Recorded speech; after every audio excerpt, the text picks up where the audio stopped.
sportive, toutes les disciplines. Le sport national et international pour vous. Sur Radio Algérie International.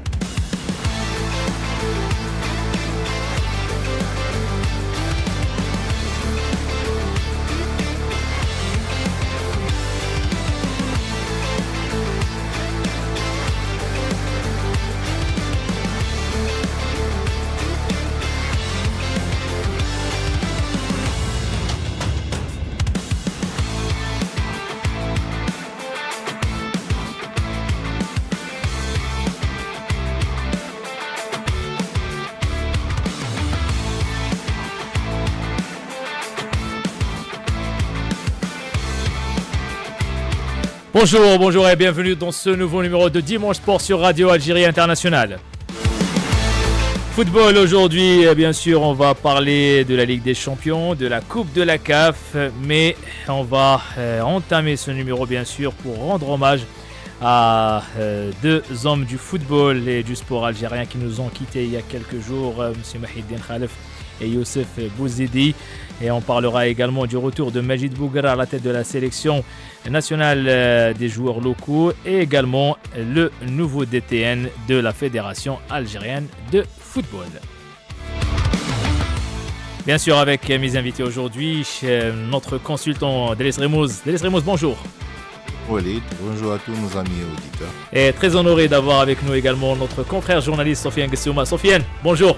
Bonjour Walid, bonjour Delis, bonjour amis auditrices et auditeurs. C'est un plaisir de retrouver la radio internationale. Merci à vous Sofiane Gessouma. On aura avec nous également le technicien Delis ou Lamine Kizim qui sera avec nous en direct également depuis Paris. On va entamer bien sûr avec... on va rendre hommage à deux grands messieurs, donc Delis Remouz et Sofiane Gessouma. En l'espace de quelques jours, le football algérien, le sport algérien a perdu. Donc, on a perdu Mahiddine Khalef et Youssef Bouzidi. Avant, donc justement, on va revenir sur le parcours tout d'abord de Mahiddine Khalef dans ce portrait signé Walid Darsi. L'Algérie ira représenter, disons, dignement et avec, disons, le maximum de représentativité l'Afrique. L'Algérie représentera l'Afrique, elle essaiera de faire, de jouer sans complexe, elle ira disputer ses chances. Un match n'est jamais joué d'avance et tout peut se passer dans un match. Le football n'est pas une science exacte. L'essentiel, c'est d'y croire et pourquoi pas de prétendre à de bons résultats. Telles étaient les paroles du défunt, la légende du football algérien Khalef Mahiddine, quelques jours avant le coup d'envoi de la Coupe du Monde 1982, né le 17 janvier 1944 et décédé le 10 décembre, connu pour son passage à la jeunesse sportive de Kabylie, mais surtout à la Coupe du Monde de 1982 en tant que co-sélectionneur de l'équipe nationale. Il avait à peine 38 ans. Il a marqué l'histoire du football algérien. Mahiddine Khalef restera à jamais un monument du football algérien. C'est ce que confirme l'ancienne star de l'équipe nationale, Salah Assad. A été dans l'histoire du football national. Et ben, l'image à garder, c'est la victoire de l'Allemagne, le sifflet final. Et tu vois Mahiddine avec tout le monde, une joie, c'est l'image que je garde. En plus de ses qualités en tant que meneur d'hommes et qui ne badinait jamais avec la discipline, Mahiddine Khalef encourageait les jeunes talents tout en leur faisant confiance. Mahiddine nous a quittés, mais ses exploits seront à jamais ancrés dans les mémoires des amoureux du football algérien. Respecté et apprécié par tout le monde, l'Algérie lui sera à jamais reconnaissante. Khalef Mahiddine, repose en paix, que la miséricorde soit sur toi. Inna lillah wa inna ilayhi raji'un.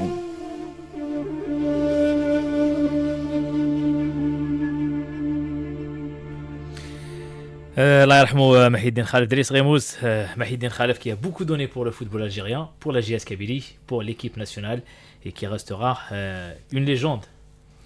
Oui, bien sûr. Inna lillah wa inna ilayhi raji'un. C'est une icône du football qui nous quitte encore. Et après Rachid Makhloufi, c'est autour de Mahidine Khalef. Qui sera le prochain, on ne sait pas. Mais dommage qu'on n'a pas su profiter de ce monument, de son histoire, de ses compétences, de cette personnalité. Et je dirais que malheureusement, on n'est pas capable d'estimer la personnalité à sa juste valeur, sauf après sa mort. Malheureusement, on est très triste et attristé par cette nouvelle.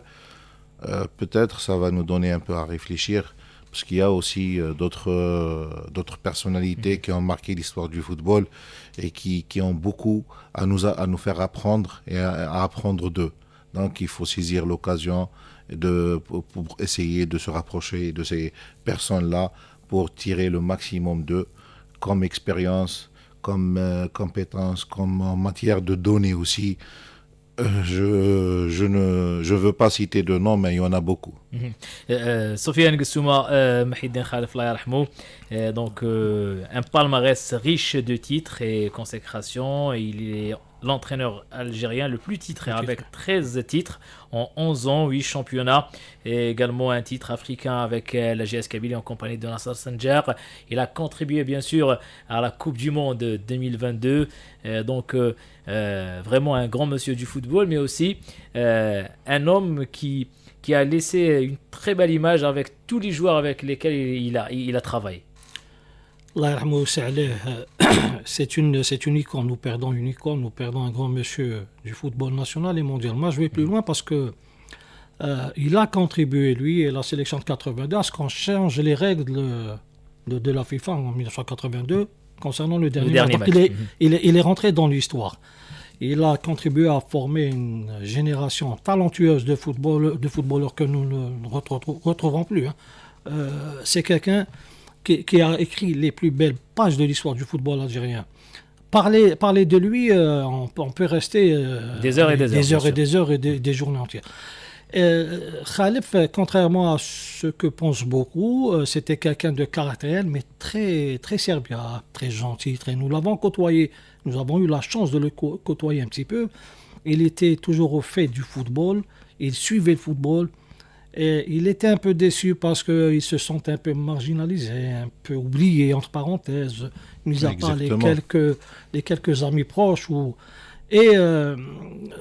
Je rejoins Driss lorsqu'il dit que nous devons quand même faire attention à cette génération qui peut encore venir en aide au football algérien. Donc s'il a formé une génération, d'autres peuvent le faire encore. Et il faudrait que cette disparition nous donne à réfléchir et donne à réfléchir à certains, ceux qui ont aujourd'hui la charge et la responsabilité du football algérien. Justement, après Mahidine Khalef, on a perdu également il y a 2 jours. C'était une surprise générale pour tout le monde et un choc pour nous, pour vous également, parce que on a côtoyé cet homme, Youssef Bouzidi, de près. Et il y a quelques mois, on a travaillé avec lui. Et donc Youssef Bouzidi également décédé à l'âge de 67 ans. Donc il a travaillé avec plusieurs clubs, avec le Naht Hussein Dey, avec le Mouloudia d'Oran, avec la GS Kabylie. Justement, également, on va rendre hommage à Youssef Bouzidi, mais justement, je vous invite à écouter également un portrait du parcours de cet homme, Youssef Bouzidi, toujours signé Walid Darsi.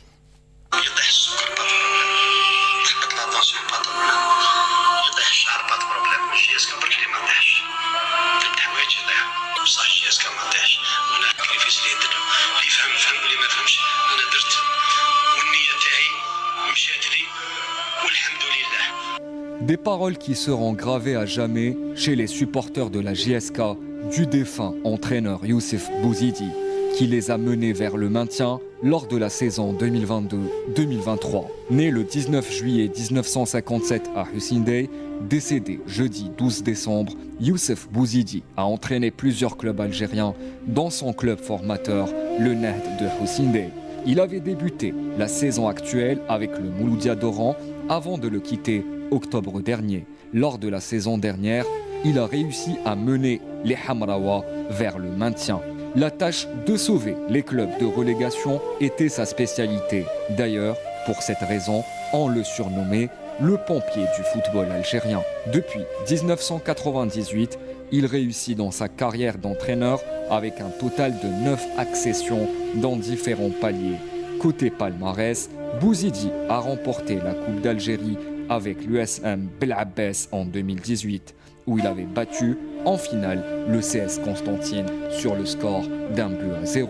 C'est le 3e technicien du football algérien qui décède en fin d'année 2024 après l'ancien joueur de l'équipe du FLN et sélectionneur national, la légende Rachid Makhloufi, décédé le 8 novembre à l'âge de 88 ans, et Mahiddine Khalef, l'artisan de l'épopée algérienne en Coupe du Monde 1982, mort le 10 décembre à l'âge de 80 ans. Que la paix et miséricorde soient sur eux. Inna lillah wa inna ilayhi raji'un.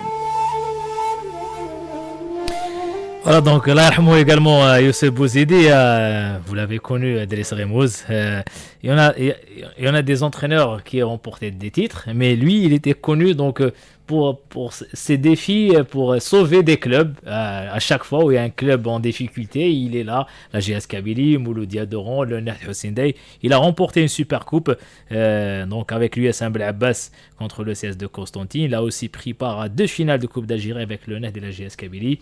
Allah yarhamou Youssef Bouzidi. Allah yarhamou Youssef Ali, Inch'Allah. Rabbi yaj'alou min ahl al-Jannah. Tu sais, bon, Youssef, les gens le connaissent à travers la télé, à travers ses interventions et surtout à travers sa gestion des matchs. Mais nous, on le connaît en dehors. C'est un sympathique gars. Oui.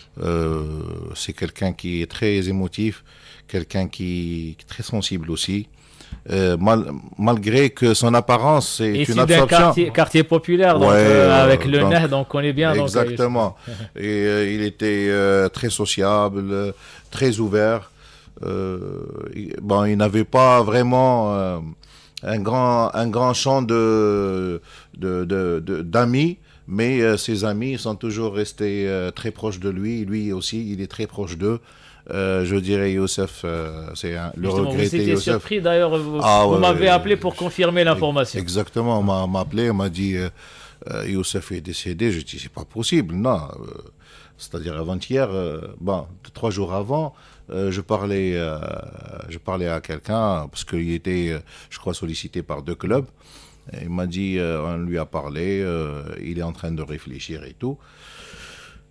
Bon voilà, donc c'est le regretté Youssef, comme j'ai dit, il avait une capacité d'absorption de la pression énorme. C'est quelqu'un qui encaissait pour les autres. Pour les autres. Voilà, donc tu vois comment la pension magique, je dis la pension magique qu'avait Youssef Allah yarhamou, c'était ça, c'était absorber la pression de tout le monde pour lui. Sans démontrer, sans jouer les héros et tout. Voilà, je dirais, Inch'Allah, Rabbi yaj'alou min ahl al-Jannah, et que la paix soit... Sofiane, un mot également sur le défunt Youssef Bouzidi, rapidement. Voilà, c'est un choc, parce que nous perdons 3 messieurs du football en cette fin d'année. Youssef, moi je l'ai connu sur certains plateaux, quelqu'un de sympathique, d'acharné. Il adorait son métier, ouais. Énormément, et c'est vrai qu'il préférait subir lui-même la pression pour protéger son groupe. Protéger son groupe. Et ce qu'il a fait d'ailleurs avec la GS Kabylie la saison dernière. Oui. Ce qui est triste, c'est qu'il a sauvé des clubs et puis on le remercie autrement. Moi, je lance un appel ici aux supporters, arrêtez d'insulter les techniciens, les joueurs. Et on n'arrête pas de... Parce que nous sommes aussi responsables, nous devons alerter, exactement. Nous devons faire... Aujourd'hui, le sport est le sport. Il y a un vainqueur et un vaincu.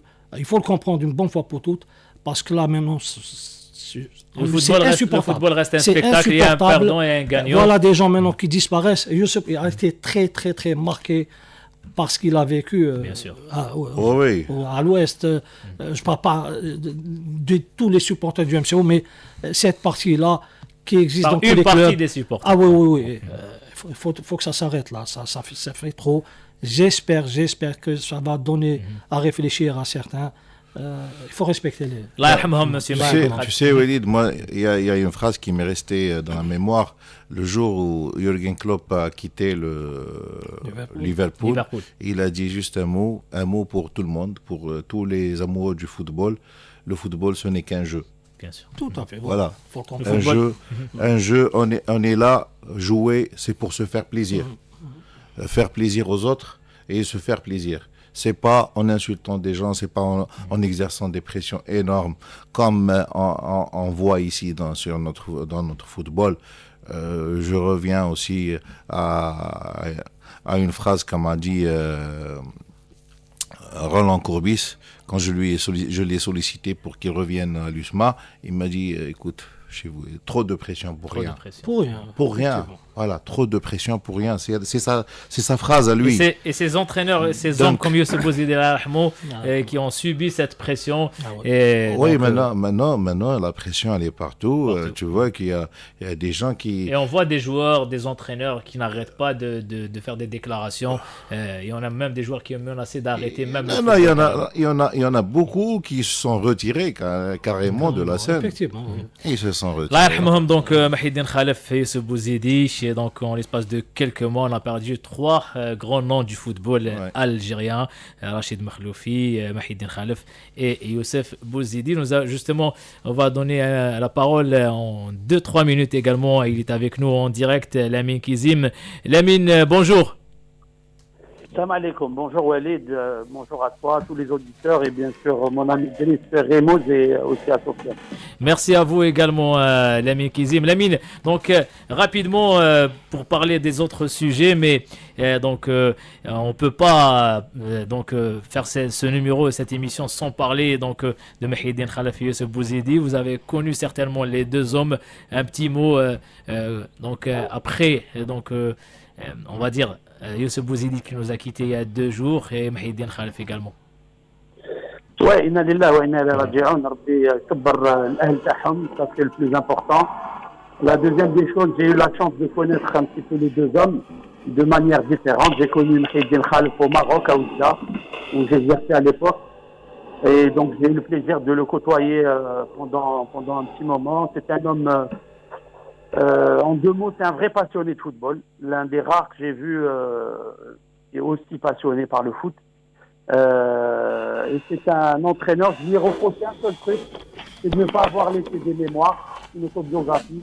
D'ailleurs, c'est le sort du football algérien, c'est que beaucoup d'entraîneurs qui ont marqué l'histoire du football n'ont rien laissé de palpable, d'écrit pour la suite, pour les générations suivantes. Regardez en Europe ou là en France, n'importe quel entraîneur, même qui est encore en vie, a 2-3 ouvrages. On est de culture orale, c'est un problème.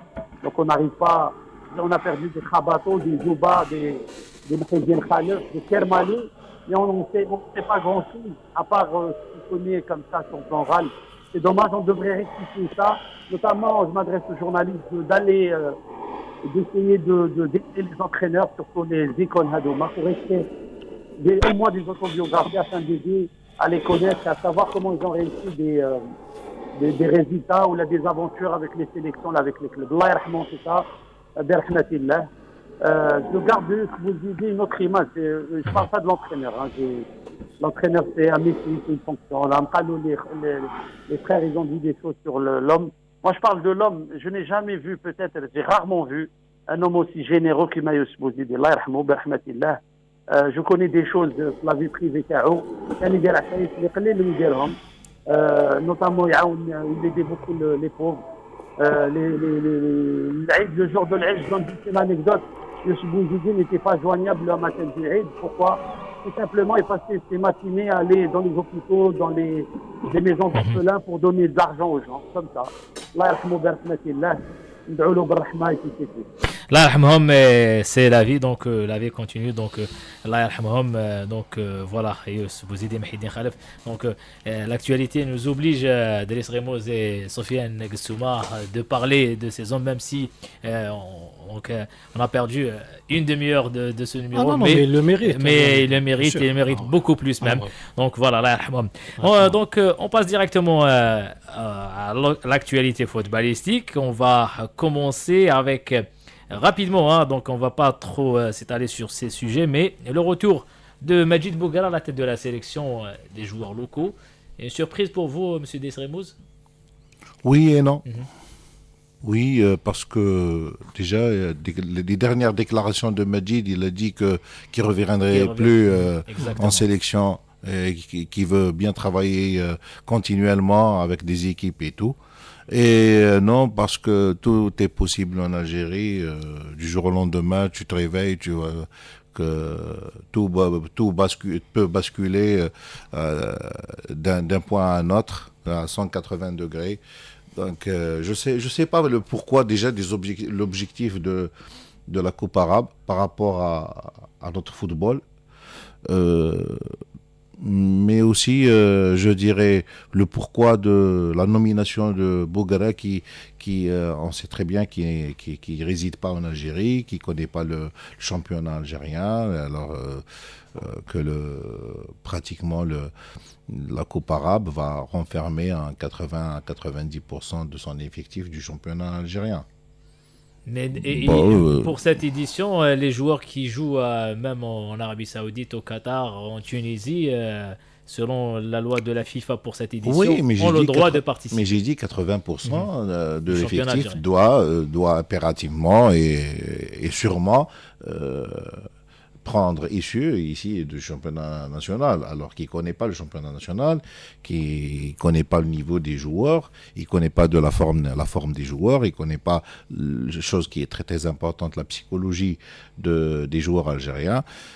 Mais je ne vais pas m'étaler dessus, mais Bouguerra, il a fait ses preuves lors de la dernière édition où il a pu remporter le titre. C'est aussi grâce, je crois, à l'assistance de Jamal Belmadi que tout le monde sait qui était très impliqué dans cette réalisation et cet exploit. Bon, voilà.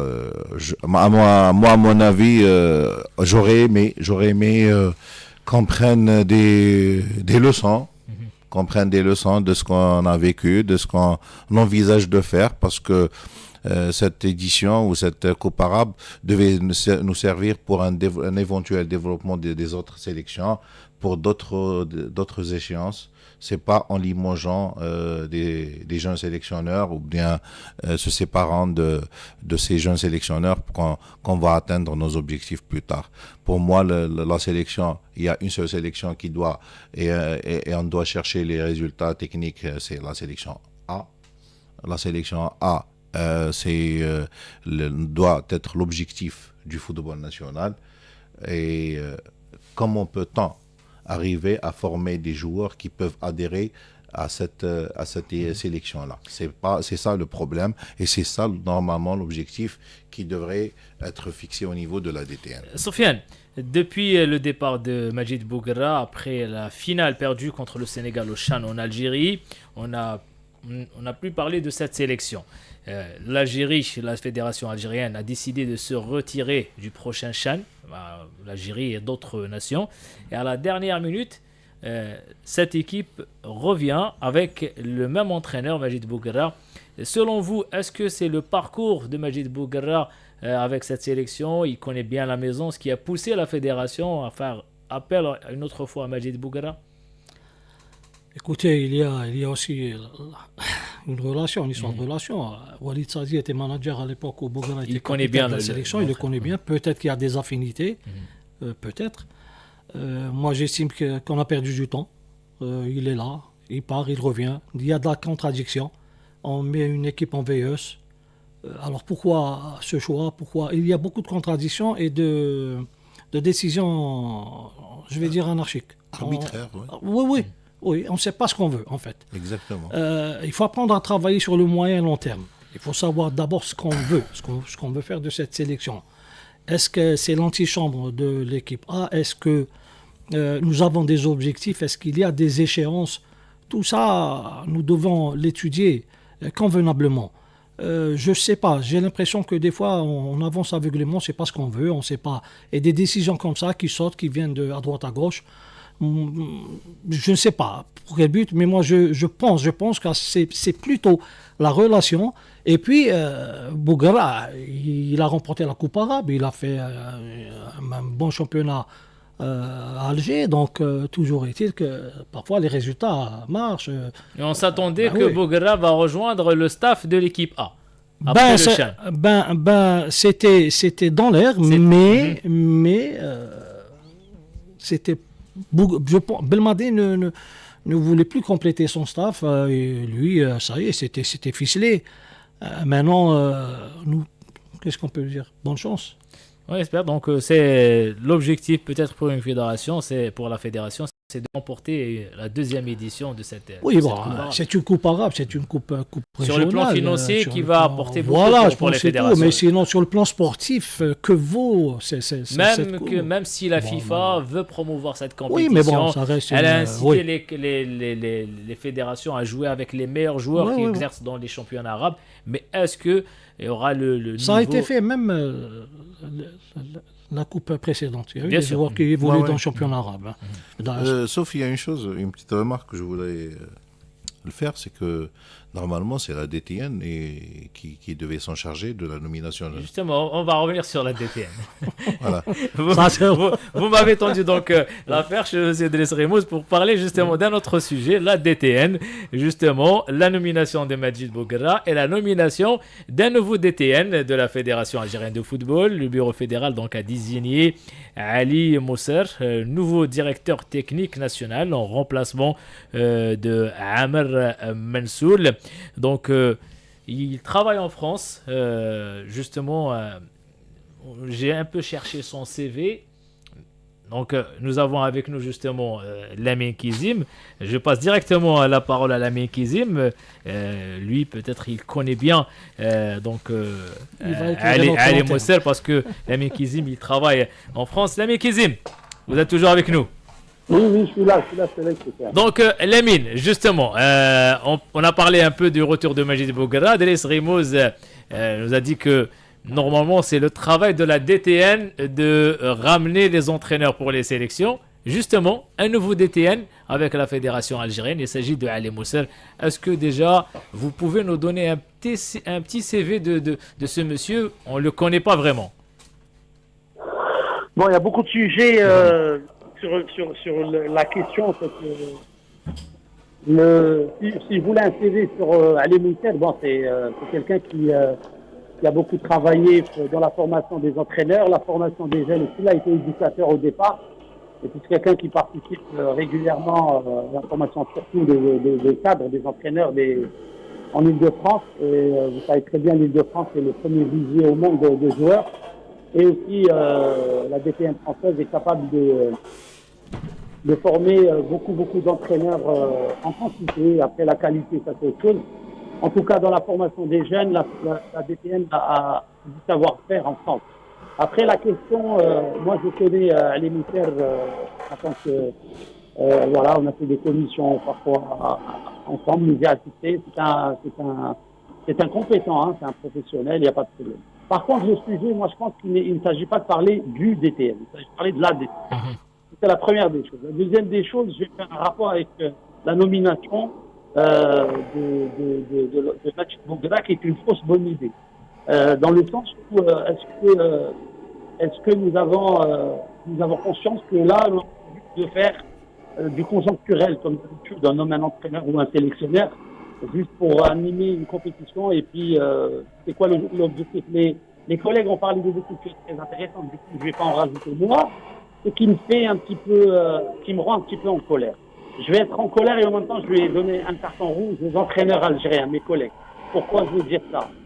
Parce que je pense aussi que d'un autre côté, le manque d'organisation, le manque de personnalisation du métier de l'entraîneur en Algérie fait que la corporation est faible et est complètement dispersée, qu'on a des individus, on n'a pas de corporation. Ce qui fait que on peut pas, les entraîneurs algériens n'ont pas d'espace de voix, n'ont pas d'opinion que tout le monde partage, tout le monde, mais ça se dit d'une manière individuelle et d'une manière dispersée. Donc du coup, moi je ne comprends pas. Par contre aussi le timing.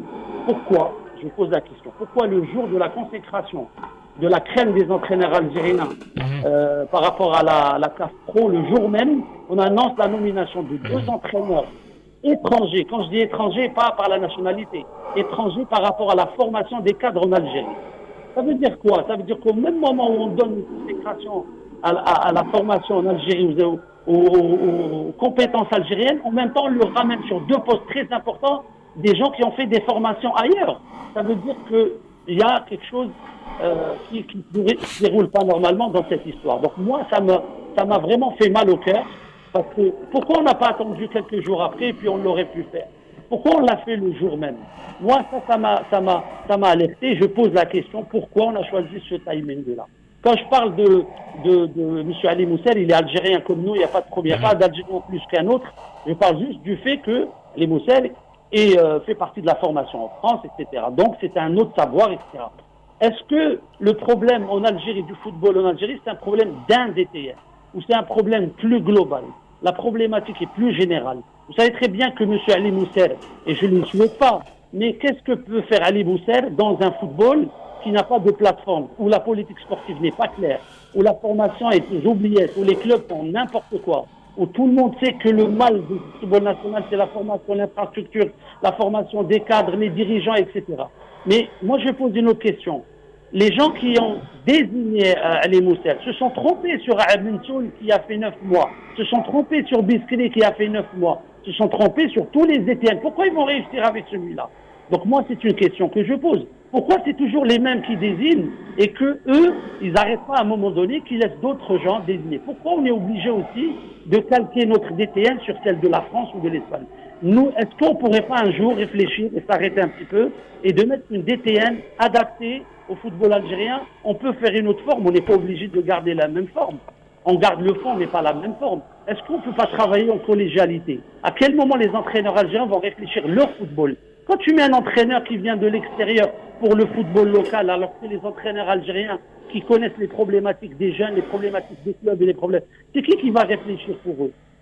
À quel moment on doit valoriser ce métier d'entraîneur et à quel moment aussi les entraîneurs vont un petit peu se lever? Parce que là, c'est pas possible de continuer comme ça. Il s'agit pas d'avoir que des diplômes et d'aller dans des clubs.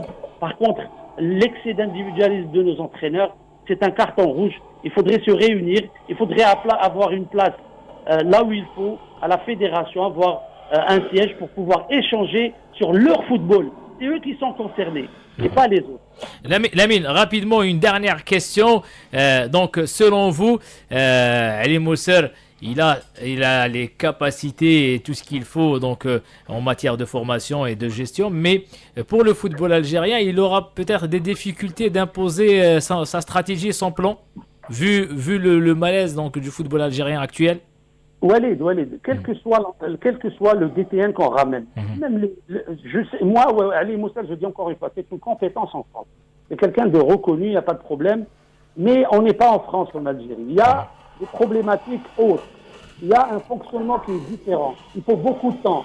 Nous, on a commencé par ramener le médicament avant qu'on ausculte le malade, qu'on sache ce qu'il y a réellement dans le fond du football national. Normalement, on passe par un audit sur le football national, qu'on mette les choses en place, qu'on sache qu'est-ce qu'il faut faire, quels sont nos moyens, où va-t-on, combien de temps on a pour travailler. Vous allez voir, M. Moussel, comme les autres, il y a eu des Français, des Algériens, des hommes d'expérience, des gens académiques, des anciens joueurs. Tout le monde a essayé, mais tout le monde a échoué. Parce qu'on ne veut pas voir réellement les problématiques du football national. M. Ali Moussel, est-ce qu'il aura les coups des France? Est-ce qu'il aura la carte blanche? Est-ce qu'il ramènera tout le monde avec lui? Quels moyens il aura? Il y a beaucoup de questions à se poser. Nous, on se pose des mauvaises questions. Le problème, c'est ça. C'est pourquoi on n'a pas de réponse, parce qu'on se pose des mauvaises questions. Est-ce qu'il est bon? Est-ce qu'il n'est pas bon? Il ne s'agit pas de ça. Il s'agit de faire un break, de s'arrêter, de regarder, de s'étudier, de se critiquer, de dire les choses, mais باش نخرجوا d'une vraie plateforme pour le football national. Nous, les jeunes, jusqu'à quand on va chercher des joueurs? Même en U17, en U15, on les ramène de France maintenant. Oui. Où va-t-on? Les jeunes, à quel moment? C'est qui va les former? Moi, je suis pour qu'on ramène des compétences de l'étranger, de partout, mais pour former les gens, pas pour ramener des entraîneurs qui vont travailler en senior pour toucher beaucoup d'argent pour ne rien faire. Le produit en senior, il est fini. Le travail, il doit être la base. Et la base, il faut des compétences, il faut du temps, de l'infrastructure. Les Algériens ont du savoir, les entraîneurs algériens. Il suffit juste de les encadrer, de leur donner du temps. Voilà ce qu'il dit, un entraîneur étranger, on lui donne le temps et les moyens. Pourquoi l'entraîneur algérien, on ne le laisse pas travailler? Youssef Bouzidi, vous avez parlé tout à l'heure de lui, il était sous stress, comme tous les entraîneurs algériens. Et c'est quoi ces histoires les clubs tellement ils sont pas crédibles, tellement ils ont mis les clubs à la rue, c'est le public qui décide. C'est quoi ça? Et il faut redonner, écoutez, le football algérien a besoin d'une réorganisation, a besoin de respect. L'entraîneur algérien est un cadre d'État, formaté l'université algérienne, il doit être fier et tout ça. Donc l'entraîneur algérien il doit retrouver sa place, le haut niveau, le panel, les lazmi décident le football algérien. Merci, et du respect. Il faut protéger et respecter l'entraîneur et le cadre algérien. Merci beaucoup, Lamine Kizim. Merci d'avoir participé avec nous. Merci, Lamine. Merci, au revoir. Donc, rapidement, Driss Remouz et Sofiane Gessouma pour parler donc, des clubs algériens. Voilà, donc Ali Mousser, Lamine Kizim, je le connais bien, il a dit que c'est une compétence, il a les capacités, mais est-ce qu'il va réussir? On a toujours parlé de la DTN, pas le DTN, monsieur Driss Remouz. Donc la DTN, c'est autre chose. Rapidement en 2 minutes, parce que chaque numéro on parle de ce exactement. sujet. On a beau à rabâcher, on a beau à dire que la DTN est un projet sportif avec qu'il faut ramener avec des gens pour chacun dans son domaine. D'abord pour essayer d'établir un projet, il faut avoir des données et un constat. Quand il vient, Monsieur Mounser, je connais pas, moi, je n'ai jamais entendu parler. Monsieur Ali Mounser, quand il va venir, il va avoir besoin d'au moins 6 mois pour faire un constat sur le football et la formation en Algérie. Au moins, je dis bien au moins 6 mois. Après le constat, qu'est-ce qu'il va y avoir? Il va y avoir diagnostic du constat et il doit lui prendre au moins aussi 6 mois. Après l'élaboration des conclusions et du remède, comme il a parlé Kazim, le médicament, ça va prendre encore 1 année à 2 ans. Ça veut dire au minimum, pour établir un projet, il lui faudrait 2 ans. 3 ans. 3 ans. Moi, je dirais, est-ce qu'il va tenir 1 année? Voilà, la question que... Et c'est ce qui passait avec les autres DTN, Sofiane Gessouma, avec Beskeri, avec Ali Mousser, avec les autres. Rapidement, justement, sur ce point, mais aussi, Lamine Kizim a abordé un point très important, le timing. Le timing pour Lamine Kizim a été mal choisi. Lors de l'attribution des diplômes CAF Pro pour nos entraîneurs, on ramène un entraîneur autant que DTN. Il a bien fait de parler de ça, Lamine. Je salue d'ailleurs au passage. Oui, c'est moi le timing. Soit il fallait faire avant ou après. Il y a encore une fois une contradiction. Non, on le fait après. La nomination devait venir après. Alors, encore une fois, il y a une contradiction. Vous formez et puis vous ignorez ces gens que vous avez formés. Ces compétences. Oui, ce sont des compétences. Quand même, il y a des noms, il y a Asdena Djoudi. Sans citer de noms. Je ne vais pas citer de noms. Il y a beaucoup de noms. Mais je vais parler. Vu, donc, les diplômés, oui, non, la liste, on a vu les diplômés. Ce ne sont pas des gens nés de la dernière pluie. Ils cumulent de l'expérience, des bagages et du niveau. Maintenant, si alors cette formation n'a pas de valeur, il faut le dire. Pourquoi vous formez? Et puis il faut le dire, tout simplement.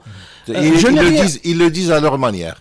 Ils nous le disent. Nous l'avons compris. Ils nous le disent à leur manière. Nous, il y en a certains qui ont compris, certains non.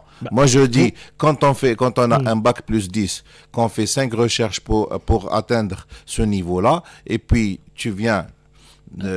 c'est pas rien. Et puis pour nouveau de tel, moi je pense qu'il n'est pas au fait de la réalité du football algérien. Donc je ne parle pas de ses compétences, je ne les connais pas. Lamine a résumé la situation. S'il est axé sur la formation, il fallait laisser sur la formation. L'Île-de-France c'est la meilleure en France, mais il faut voir les académies. La DTN, c'est un fonctionnement. Nous nous limitons toujours au DTN. Non, il faut aujourd'hui parler de la DTN. Il faut aller faire des recherches et nous avons vu comment fonctionne une DTN. C'est pas facile. Hein. C'est toute une gestion, une programmation, c'est tout un plan sur le long terme. Et il faut voir les exemples des nations, les nations du football, l'Espagne, l'Allemagne, la France. La DTN, c'est un plan, comme on a parlé tout à l'heure d'Esremouz, déjà c'est un plan d'État, d'établir, donc de désigner le DTN pour un projet de 10 ans à 15 ans pour avoir une génération de football. Exactement. La DTN, ça suit un peu la politique de l'État, ça suit la politique administrée par le ministère, et puis c'est selon des caractéristiques bien spécifiques à notre football. Je parle, puisqu'on va parler football, à notre football, aux capacités de nos clubs, que ce soit en matière de gestion, que ce soit en matière de finance, que ce soit en matière d'infrastructure, parce que faire un modèle comme ça, ramener un modèle et l'établir, le plagiat, on est sûr qu'on ne va pas atteindre nos objectifs. Là, il faudrait une concertation des gens de niveau, des gens qui ont travaillé le terrain, des gens qui ont déjà des données du football, du marasme du football national, des problèmes du football de la formation, des problèmes... Moi, je le dis, nous avons un problème dans les gestionnaires du football. Ce qu'on appelle, nous, les gestionnaires de clubs, c'est les gestionnaires du football. Le problème, il est là. Ils n'arrivent pas à se situer, ils n'arrivent pas à concevoir et à avoir une philosophie du développement du football moderne. Ils n'arrivent pas à gérer des clubs en matière, que ce soit professionnel ou semi-professionnel ou amateur. Donc on est dans le trouble. Nous, ce qu'on souhaite pour notre football, peu importe le nom qui est présent, nous on est là. Nous on est là pour parler bien sûr et donner ce qu'il faut changer, mais on souhaite la réussite pour tout le monde. On espère, pourquoi pas, Ali Mousser va réussir bon courage, bien donc, sûr. dans sa mission. Il nous reste quelques minutes. La réussite, moi je vais le dire. La réussite pour lui, s'il va tenir une année. On espère. Ça serait vraiment une réussite. Pourquoi pas, on espère. Donc dans une année, on aura la réponse. Voilà. Rapidement, donc il nous reste quelques minutes. Le temps passe trop vite, malheureusement. Donc Ligue des Champions, Sofiane Gsouma, Mouloudia d'Alger. On a vu le match hier. Le Mouloudia, c'est pas le Mouloudia de l'année dernière. Depuis donc l'entame de la saison, on n'arrête pas de le répéter. Et on l'a vu hier, le Mouloudia d'Alger battu à domicile à huis clos contre le leader, les Hilal Omdurman. Sincèrement, j'ai vu le match. Le Mouloudia n'a pas fait grand-chose pour remporter le match. Écoutez, j'étais au stade avec tous les froids. Je pensais que ça allait marcher pour cette équipe du Mouloudia qui est méconnaissable par rapport à la saison dernière. Mais j'étais aussi surpris par le niveau de l'Hilal. Je pense qu'on nous a trop parlé de cette équipe. Hier, le Hilal est une très bonne équipe, bien organisée. Bien organisée, avec des attaquants vifs. Alors, il y a la morphologie des footballeurs qui sont lents, qui ont une bonne taille. Et le Mouloudia s'entêtait à jouer sur des longues passes. Hier, il y avait... C'est vrai que des fois, nous n'aimons pas parler technique, mais nous avons remarqué hier des failles dans cette équipe du Mouloudia, des changements s'imposaient dans le 11 rentrant à la mi-temps. Encore une fois, nous remarquons que Baumel n'intervient qu'à partir de la 80e minute. Et ça ne laisse pas le temps à certains d'étaler toutes leurs classes. Ben Houa est rentré, il a fait bouger les choses sur le côté gauche. Le côté gauche, hier, il était absent. À droite, Miziani, qui faisait un petit peu le danger, il sort. Hier, je sais pas, je parle plutôt d'une faille de l'entraîneur. Dès lors, écoutez, moi je comprends pas. Il faut parfois donner la chance aux autres et changer pour relancer la concurrence. Peut-être qu'il peut provoquer le déclic. Voilà. Delors aussi, il est isolé, il lui faut un deuxième attaquant avec lui. C'est pas évident aussi. Mais hier, il y avait un coup à jouer pour le Mouloudia. Le Mouloudia a perdu ses 3 points hier. On va écouter justement Patrice Baumel qui revient sur cette rencontre et qui dit qu'on ne mérite pas de perdre ce match. On écoute Patrice Baumel. Bien évidemment, une déception sur le scénario du match qui, dans mon analyse, est cruel parce que je pense qu'on ne mérite pas de perdre ce soir. Après, ça fait encore partie du football. Il faut rester lucide, cohérent et surtout calme parce que il y a beaucoup de déceptions, mais le contenu est encore plus que bon, j'ai envie de dire. Il nous manque un petit peu de grinta, il nous manque quelque chose pour pouvoir ce soir remporter ce match qui, je pense, était largement à la portée. On a fait un très bon match face à une équipe de Hilal qui a su faire le dos rond et puis sur, je crois, la seule situation nous a punis. Mais c'est le 3e match de cette poule, on est toujours second, on est toujours en course.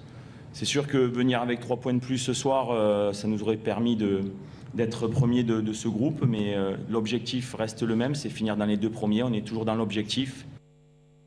Voilà, Driss, même si le Mouloudia a perdu hier, heureusement pour le Mouloudia, l'autre match de ce groupe, un match nul entre le TP Mazembe et les Young Africans, ce qui fait que le Mouloudia reste toujours 2e avec 4 points.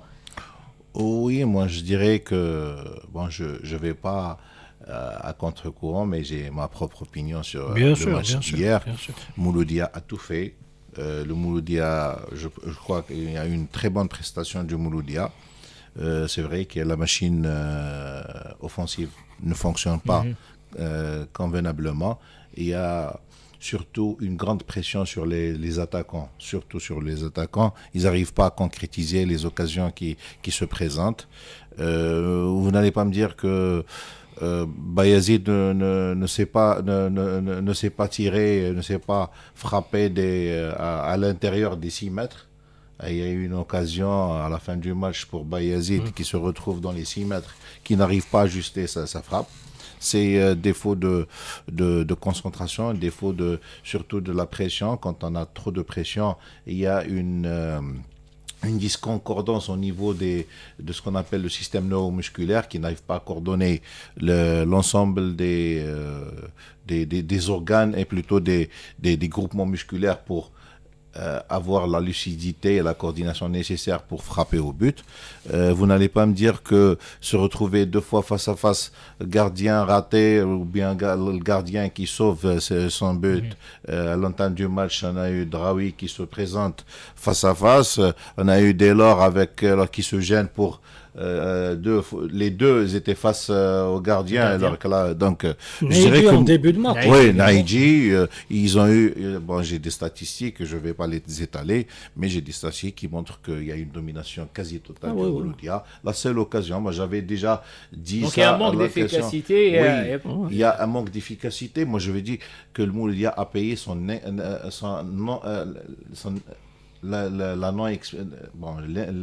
l'expérimentation, si ça se dit, je ne sais pas.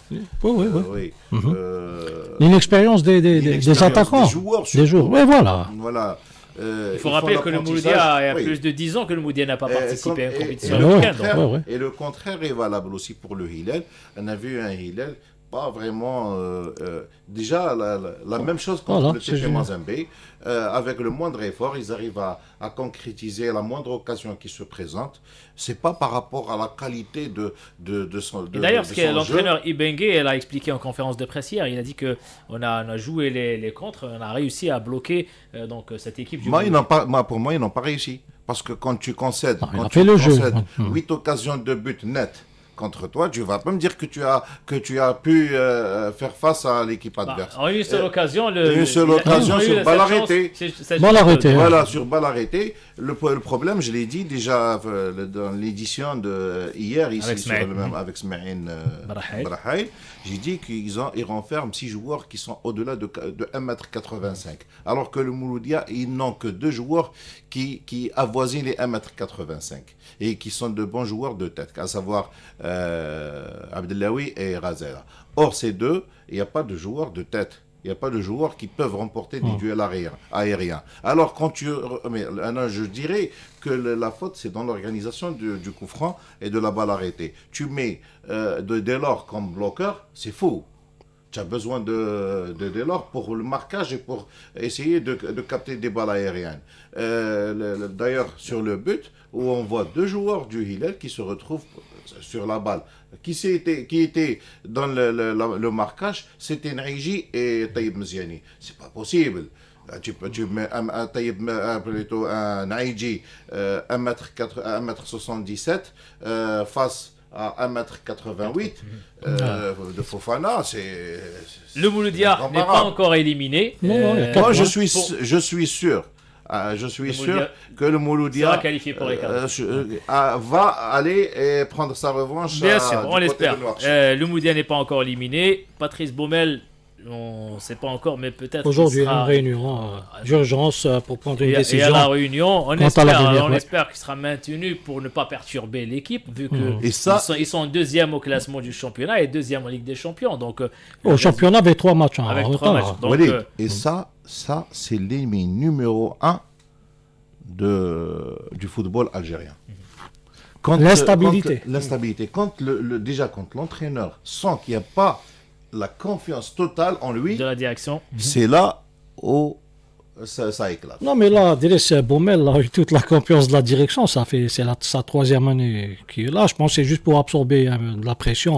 Parce que changer là, mais c'est faux. En cours de route comme ça, c'est pas évident. Moi, autant qu'entraîneur, quand je vois que le président et l'ensemble de la direction se réunissent pour un éventuel limogeage, je t'assure que... Il nous reste 1 minute, justement. On va consacrer en moins 2 minutes pour le CSC et l'USM Alger rapidement. Justement, on écoute Nabil Amara qui parle de la rencontre de ce soir contre la SEC Mimosa pour l'USM Alger. On revient à vous, Driss Remouz et Sofiane Gussouma.